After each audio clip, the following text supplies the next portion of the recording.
Cassie Nash is bare in her claws at the Hot Topics table. And this man's selfless sacrifice saved the life of someone he doesn't even know. I always wanted to know who's this guy. I'm alive and well because of this person. And he has no idea he's about to meet that person for the first time on The View. The House of Hot Topics is in session with Joy Behar, Sunny Hostin, Paula Ferris, Sarah Haynes, and Jedediah Bila. Now, let's get things started.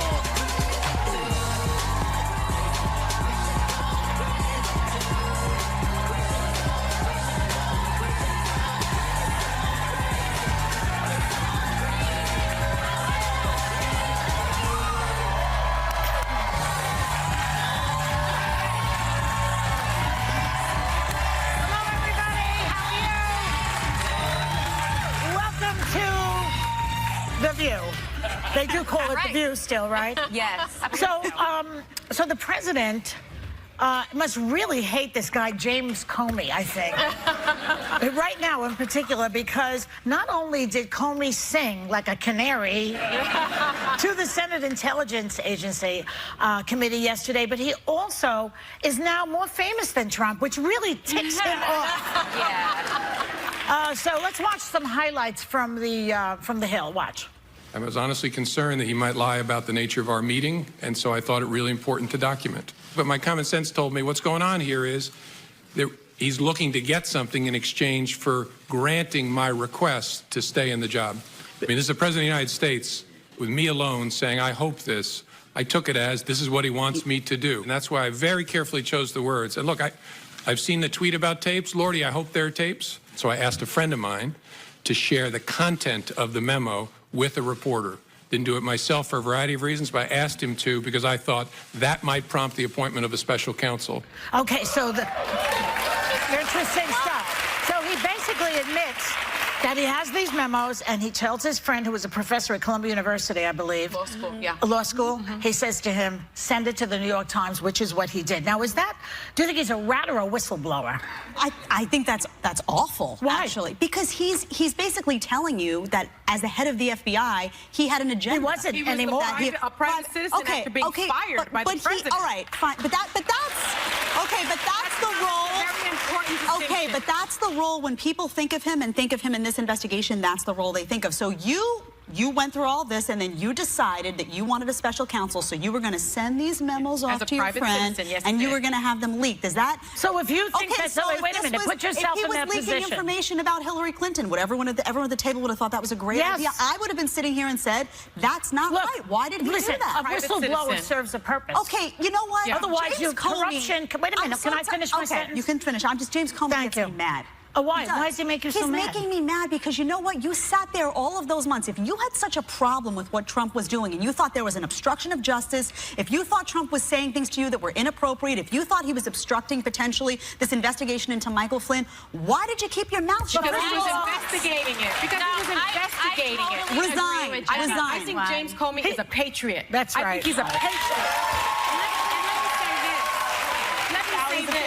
He leaked the detail of Donald Trump's obstruction of justice, in my opinion, by asking Flynn to be, for the Flynn investigation to go away so that a special counsel could be appointed. A special counsel has been appointed, and guess what? That special counsel now has these memos. So now what started out as an investigation into Russian collusion with perhaps the campaign is now an investigation into the president's, I think, illegal obstruction of justice. That's what the investigation is about.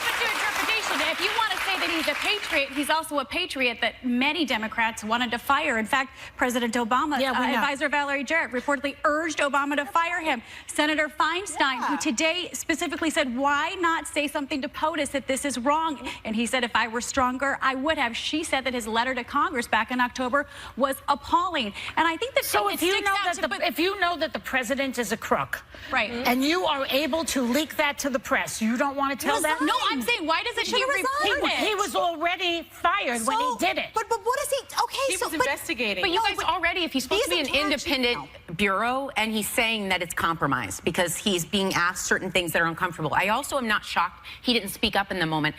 when he was caught so off guard saying he never had to take a memo with President Obama or President Bush, this is a new scenario. We all find ourselves with our jaws on the floor.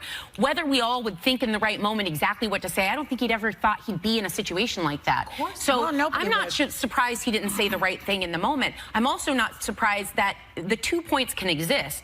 Democrats can say what he did with Hillary Clinton did affect the election and it's not right. And we can still say that why he's being fired right now is also not right. So they can both exist.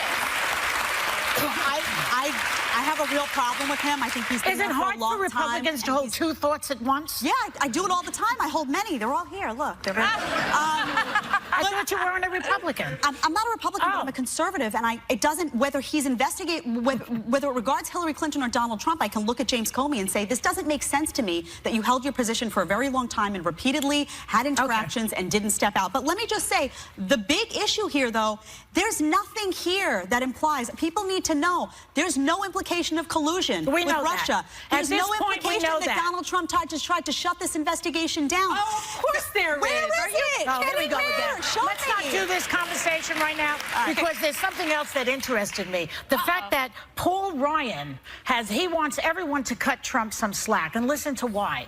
Because he says he doesn't know anything.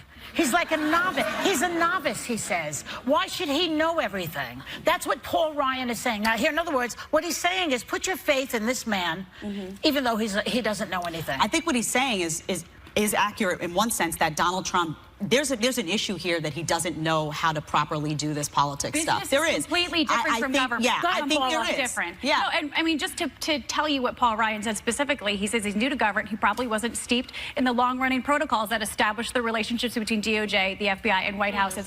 And I will say, if you put yourself in maybe the president's shoes, or just think about in your past, like when you start a new job, like I had issues when I first started at ABC. I didn't know the proper protocols, and I got myself into a lot of trouble. I get that, but sometimes you don't necessarily know the pecking order. The government is completely different than the Constitution. The first thing I would do when I join a new place, and it's the first thing I do in every situation, is I surround myself by the smartest people in the place.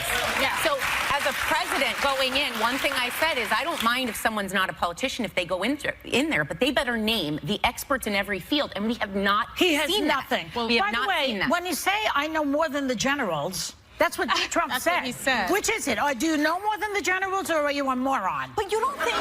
Which is it? It depends on the situation. As the President of the United States, you should know how not to step on the very Constitution that your presidency depends on, and you should also...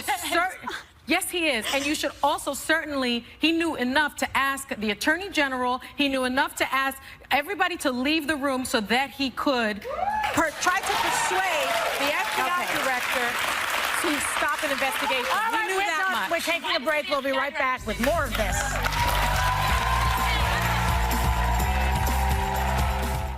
Ready in 3, 2. Okay, Whoopi, ready? What are we doing here? Oh, promo for the new season? Oh, yeah, okay, let's go. Yeah, it's a promo for our epic new season, The View, season 21. Party! Woo! And it's gonna be, well, you tell them, Joy. Season 21 is gonna be huge. It all starts the day after Labor Day. 2 straight weeks of View-only exclusive, hot topics, and one amazing bash for Whoopi's 10th anniversary on The View. What the hell? And then, get your acts together for this. One Hollywood reunion that's never, ever been done before. Are you kidding me? What is it? Well, we can't tell you here. But trust us, it could be habit-forming. Can I get an amen? Amen. Come on, there's only one View. See you Tuesday, September 5th. The View Season 21 kicks off Tuesday, September 5th. Only later. Niecy Nash hits the table. And a life-saving donor has no idea he's about to meet the young man he saved for the very first time right here. This person saved my life.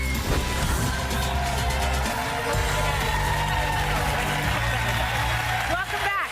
So the other night on the James Corden show, Kit Harington had a real cringe-worthy moment with Nicole Kidman, and I know just how he feels. Watch. You've now moved in with your girlfriend. How is that transition? How's it been? I'm very, very happy, and it's... Oh. Are you going to get married, or...? Oh, wow. No, I just think it's kind of nice if you're going to live together, maybe to at least get engaged. I'm working hard for her here. I've been put on the spot by Nicole Kidman. Be strong, Jon Snow. I deflected these questions for 29 years. You can do it, too. Yeah, that's right. That's right. 29 years, and people would say to me, why don't you get married? Why don't you get married? And I say, I'm waiting until all the in-laws die. Did you? Yes. That's what you did. As soon as they all were dead, then we got married. Yeah. So no one could meddle. Yeah. It's a little pushy, isn't it? Well, I think there are a lot of questions like that. The next thing they ask you right when you get married is babies. Are you going to have babies? And like, what you don't realize is there are so many people that have issues with that. And so I remember as I listened to how many people said that, I thought, oh my gosh, what if I can't have kids? Or what if and people were very quick to jump on you got to start procreating. I'm like, give me time to breathe. I barely put the ring on. Like, you know, but I think everyone projects this life formula of what it should look like, and they expect everyone to fall into that box. Right. I know. And sometimes you don't. She did it kind of innocently, though. Like, you know, oh, are you getting married? I know that I would step in it that way, as you all Well, I didn't think it was a big misstep, but it's funny. You probably will. You should get married already. See, there you go. You see? Do you ask her why she does she's it not all married? the time. Oh, Yes, she does. but she moved told in. Me, oh, let's talk about the thing, Sonny. Your eggs are gonna be powdered. You gotta get married. It's true. You shouldn't have moved in. You gotta get engaged first. You don't have a filter. I think I'm gonna need that. I told her she's gonna be paying for my therapy by the time this is all done. You know something? The truth hurts. Your eggs are going to be powdered if they're not already. I have them checked and they're beautiful. Yeah, but it's time to get married, Judd. Okay, let's try this topic. I want to ask the audience a question, okay? What's the key to a successful relationship? Sir, just answer. Communication. What else? Love. Okay. How about you? Anybody? Communication, love. Trust. Loyalty. Loyalty, okay. Loyalty. Well, especially if you're marrying a dog. You want to know what the secret is? What is it, According to our newest surveys, boredom. A New York Magazine article says, don't try too hard to spice things up if you're bored, because every relationship has highs and lows. Does this make you feel better or not? Yeah, I think it does. What? Yeah, because we're the true. ones that are home. Like John and I, we want nothing more than just to stay home and watch shows or invite people over. People will call us boring, but I don't think you can conflate or confuse boring with contentment. Like, I'm completely content. Oh, like a cow. It's adorable. Yes, we are cows. We are. Just go ahead and milk me, Joy. Content is good. Boredom is not good. Well, I think it's more like maybe the word is like repetitive. Like there are days where you realize your life, you stop and kind of ask yourself, is this fun? Like, are we supposed to be having fun? Yeah. And I think that routine and longevity, there are days that all of them start to look the same. I think it's with work, it's with, you know, it doesn't mean they're sad. It just, it's not, you know. For me, it's a problem if I'm calling the relationship boring. That's a problem. But if other people are saying that because they're watching me watch TV all the time or sit in my slippers, then that's not. I don't care, you know. But I think when you get to a point where the problem is, if you get to that point where you're like, I'm bored, that's when people wander, because then they start being like, I need adventure. Adventure is trouble, and then by they the way. wander. That's trouble. Adventure is always trouble. Home at night. That's right. You're right. Well, yeah, but maybe you don't want him to. If he's so boring, why do you want him to come home at night? I know. I like boring. I think that when you like boring. In the beginning of the relationship, you should not be bored. No, if you start boring, you're going nowhere. That's right. You're going downhill fast. Okay, we'll be right back. Stay there.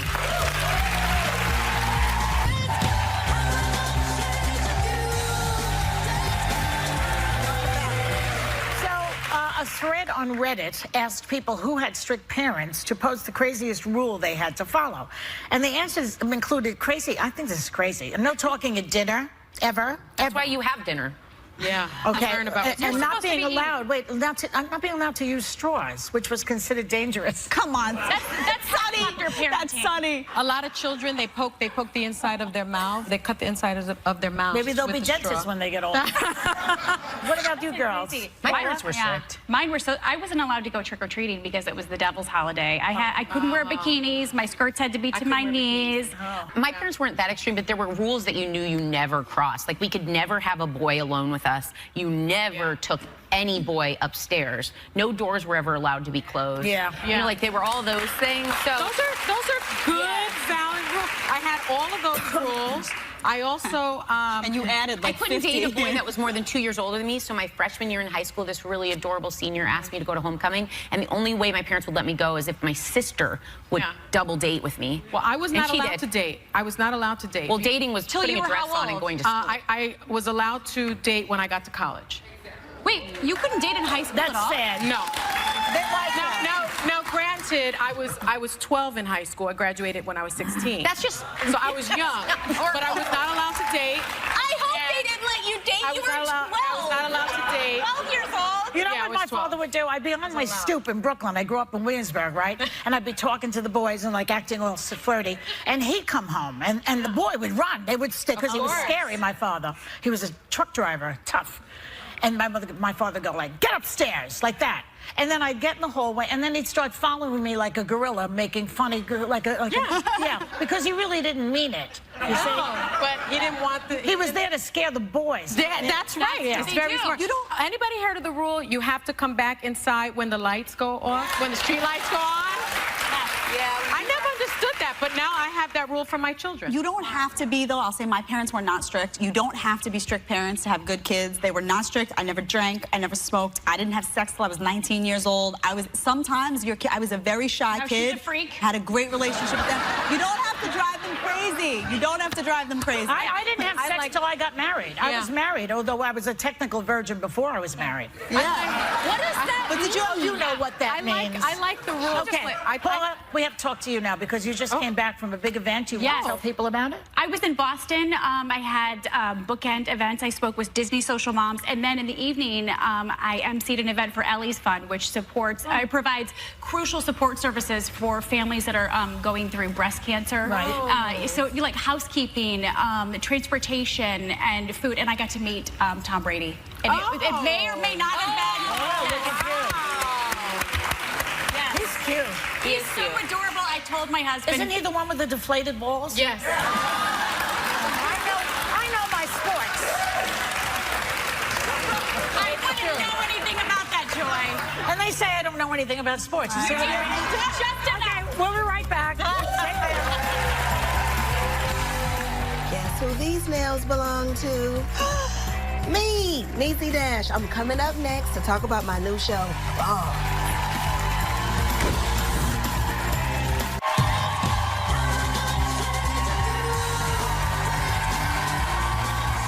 Critics are calling the new series Claws a mix of Breaking Bad and Orange is the New Black. Our pal Niecy Nash stars as a nail salon owner who might benefit from a workplace sensitivity seminar. Take a look. Out the kindness of my heart, I taught you a trade, bitch. And this is how you thank me. This is how you thank her? I can help y'all, Desmond. I don't need your help. Don't need your help. Oh, hey, y'all. Desmond. Poor girl, she just had an abortion. She all right. Please give a warm welcome to Niecy Nash.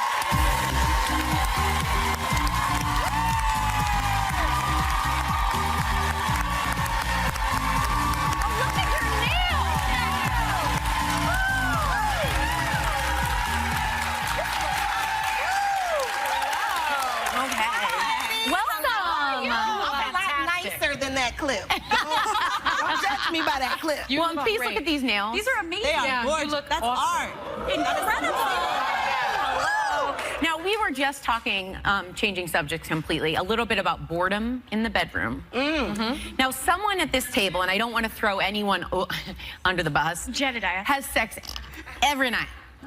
Yeah. She's very open about that. But you have been married for 6 years, and I hear you have a little bit of spicy bedroom as well. You know, I wrote a book called It's Hard to Fight Naked. I think I came here when I put it out. That's a great point. Now, in my book, so I'm looking at you and I'm giving you the we on the same page. In my book, I say that a day keeps a divorce attorney away. That's how it goes. Oh, wait a minute. Look at the amen section over there. Yeah, so I'm about it. I'm exhausted already. I'm sorry. It's true, though. though. That is true. It is hard. I never thought about it like that, but fighting naked, it's not the first thing that comes to mind. It's fighting. Vulnerable. Yeah, that's good. Yeah. I want to ask you about some photos that you posted of yourself in a bathing suit, some great photos, and you wrote about learning how to love the imperfections in your body. You all are clapping right now, but I really had a moment. You know how you have those moments where sometimes you just pick yourself apart? Yeah. I bought the bathing suit, I put it on, and it was late at night. I was like, let me try it on real fast. And I just had a moment where I ripped myself to shreds. Really? I really did. No, because there's some other pictures y'all can't show on here. I showed it all.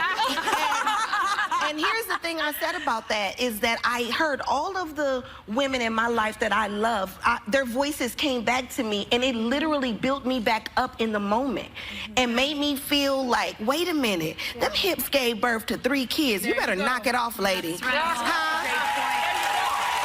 Right. I caught a new husband with all that junk in the trunk. Wait a minute. So I was just having a moment, but because I have daughters, I wanted them to know that even on your worst day, you have to still find a way to love yourself. What was the reaction? I'm curious. Because, you know, when people post these photos, you know, social media, everybody react. What was the reaction by people out there? So many people said that they could relate. So many people. I have a really good friend, Danielle Brooks, who plays Tasty on Orange is the New Black. Yeah. And she sent me a video message that just said, Niecy Nash, girl, I love you, you know.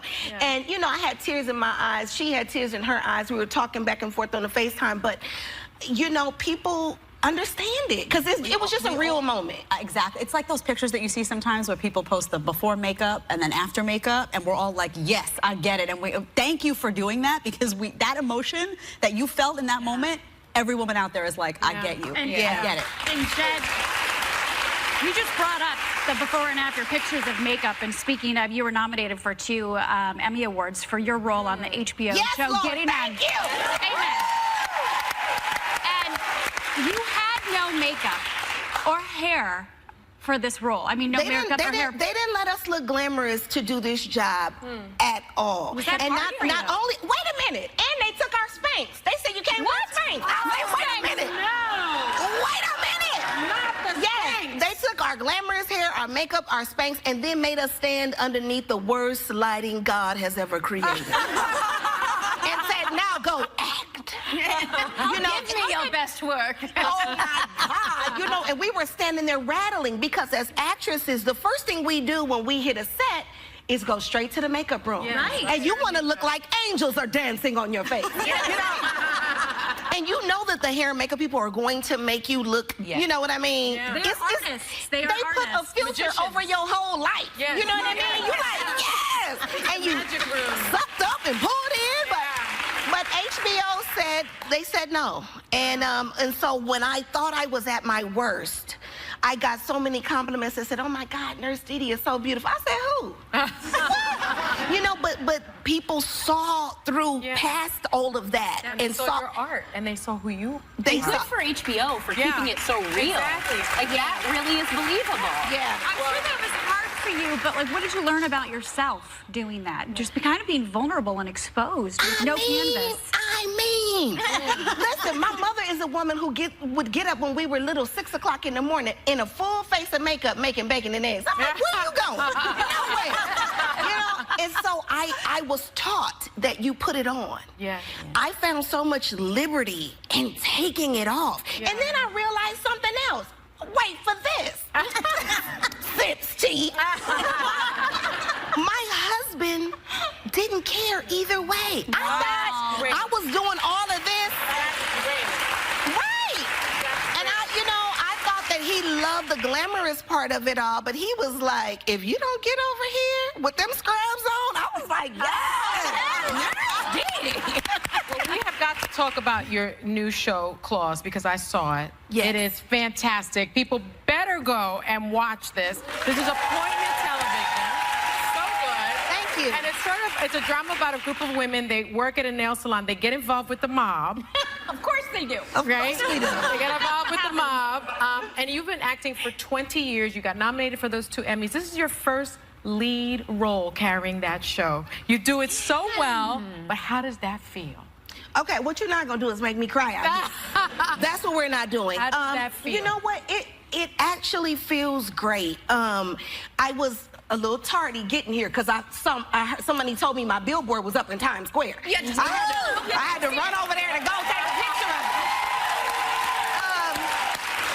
But it is amazing because I've been at it a long time. Yes, you have. But God's timing is everything. Right. So I don't. It happened exactly the way it was supposed to. And coming home to the man that I come home to now, I'm on my second marriage. Amen. If you need a do-over, you can get it. You know, so coming home to him to celebrate this makes it even sweeter. Congratulations. Thank you. Huge congratulations. You guys check out that billboard. Thank you so much. A big thank you to Niecy Nash. Claws premieres this Sunday on TNT, and we'll be right back. We'll be right back.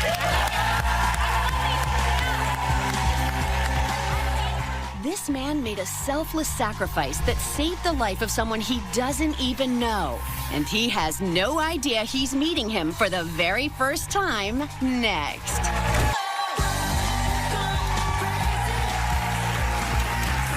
Be honest. How far would you go to save the life of someone you've never met? Well, 8 years ago, Kevin Oldenburg did something completely selfless. He saved a stranger's life by becoming a bone marrow donor. Please welcome. So, Kevin, 8 years ago, you were at a county fair and somehow registered to become a bone marrow donor. Why would you register at a county fair? Did you get like to be honest, I was walking bottle? past a tent, and it was a tent operated by DKMS, and they called me in and said, would you like to be a bone marrow donor? And quite frankly, I'd never even heard of it before, but I said, why not? And they swabbed my cheeks, and then I forgot about it. And for then, 2 years. For 2 years, and then what happened 2 years later? The phone rings, a FedEx package comes, an email comes, all within the matter of about a half an hour, saying that I was matched up to a patient. And wow. Now, did you even remember that you had signed up? I forgot entirely that that I got swabbed until that package came, and they sent all the information to a lab where I got tested and moved through the process, and unfortunately they moved towards another donor, so I thought that was the end of it. Yeah. Wow. You were emotional when you found out that you were a match? A little bit? It's pretty humbling. Yeah, yeah. A lot of people are hesitant to become a donor because they think it's going to be painful. What was the experience like for you? Well, they knocked me out, so the pain wasn't so bad. They end up, I did a bone marrow donation, which is a smaller percentage of the procedures that are done, where they put you out and they actually put a needle in each side of your hip and drill about 15 holes in your hip, taking out approximately a quart of marrow. And I awoke stiffness, no pain, and I was out of the hospital that night. Wow. Okay. Now, you knew nothing about the bone marrow recipient except that he was a 14-year-old boy. That's all I knew. With leukemia. A year after the transplant, you were allowed to contact him. His name was Jeremiah. Tell us about when you contacted him. I'll tell you, the first email back and forth, we've had several emails back and forth, and it's just amazing to put a name and a face with somebody that is now your twin. Because they will bleed my blood the rest of their life. We share DNA at this point. Wow. It's pretty amazing to think. Amazing. It's humbling. It's humbling as well. Now, Jeremiah is getting ready for another surgery, but his parents talked to us about their journey. Take a look. When I was 14 years old, I was really excited to start high school, but I just wasn't feeling good at all. Always sick, missing tons of school. We went to the doctors, so they said, okay, maybe it's mono. And when the results came back, it turned out that it wasn't mono, but it was in fact cancer. When you hear the word that your child has cancer, nothing can prepare you And as someone who's supposed to protect them, you feel that you can't.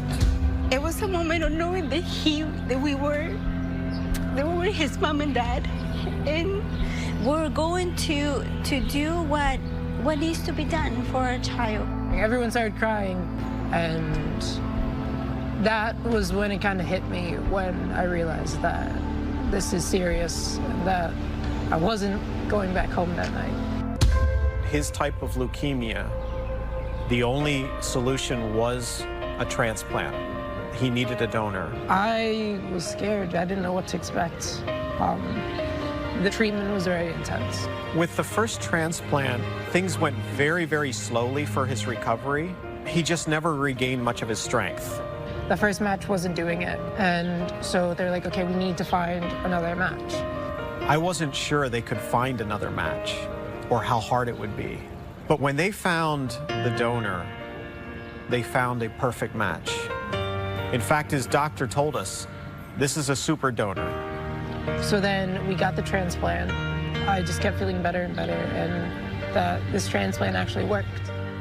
What could you possibly say to somebody who just saved your child, who gave you a hope and a future, to watch them grow? There's no words that can say it. He has no idea what that has brought to our lives and to our family.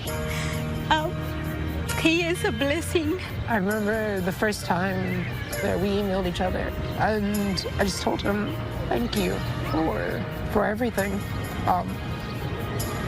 I told him all that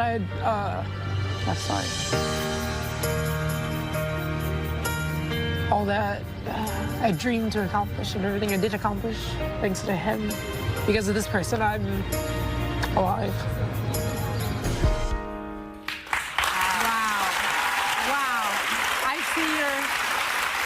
I think we're all going to start crying. Sarah's already crying. Kevin's crying.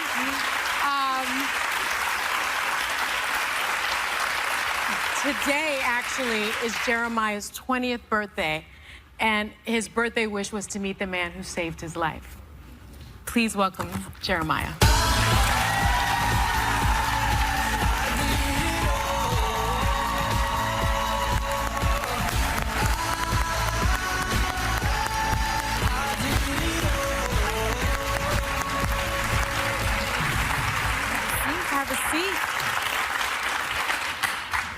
Oh, so, Jeremiah, what's it like to finally meet Kevin? Your twin now. Yeah, my twin.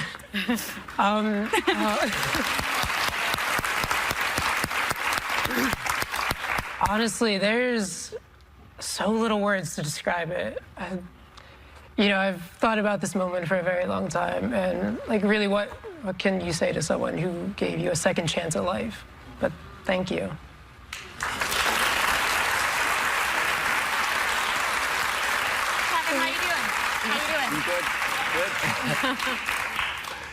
How are you feeling? It's tough to put it into words, isn't it? Yeah. Yeah. Wow. Yeah. You guys, Jeremiah, we know that because we're having such a hard time putting it into words, you do have something special. I do. For Kevin. Yes. It's hiding back here. So, really, there's no way to really reciprocate what you've done for me. But since you've given me the gift of time, I thought that I'd give you the gift of time as well.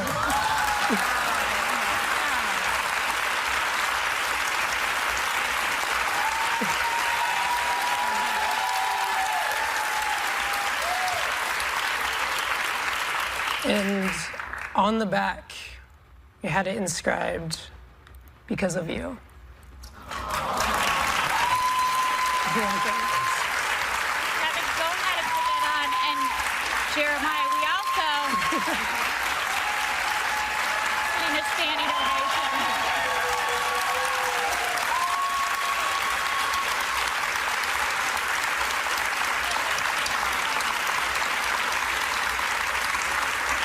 Jeremiah, happy birthday to you as well. Thank you so much. We know you might not be here without him, and it's your 20th birthday, but yes. I know Kevin calls you his twin. You guys share the same DNA.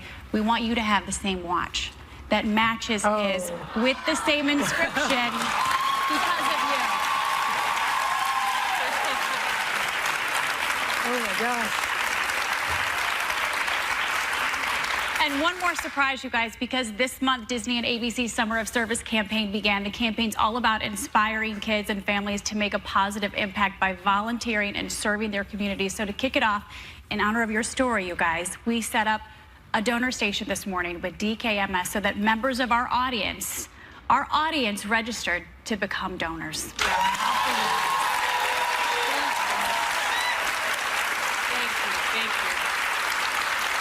And it's just as easy as a swab.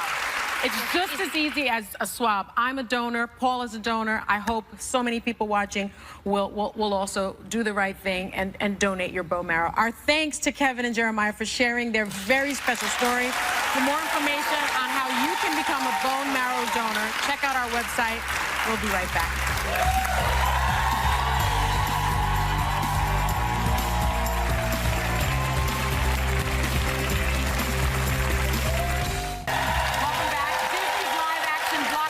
Beauty and the Beast is out now on Blu-ray DVD, and members of our audience are getting a digital download. Okay,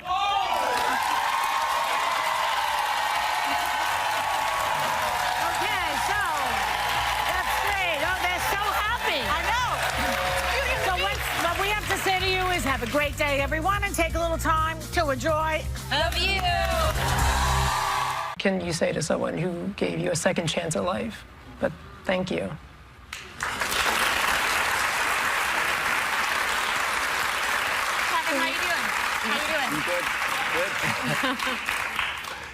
How are you feeling? It's tough to put it into words, isn't it? Yeah. Yeah. Wow. You guys, Jeremiah, we know that because we're having such a hard time putting it into words, you do have something special. I do. For Kevin. Yes. It's hiding back here. So, really, there's no way to really reciprocate what you've done for me. But since you've given me the gift of time, I thought that I'd give you the gift of time as well.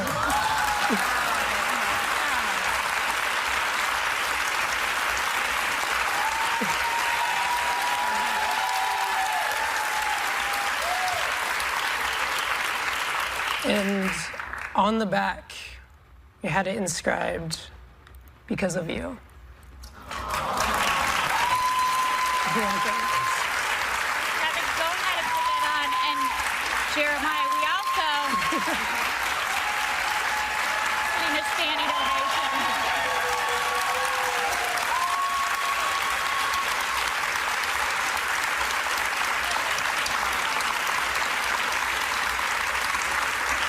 Jeremiah, happy birthday to you as well. Thank you so much. We know you might not be here without him, and it's your 20th birthday, but yes. I know Kevin calls you his twin. You guys share the same DNA.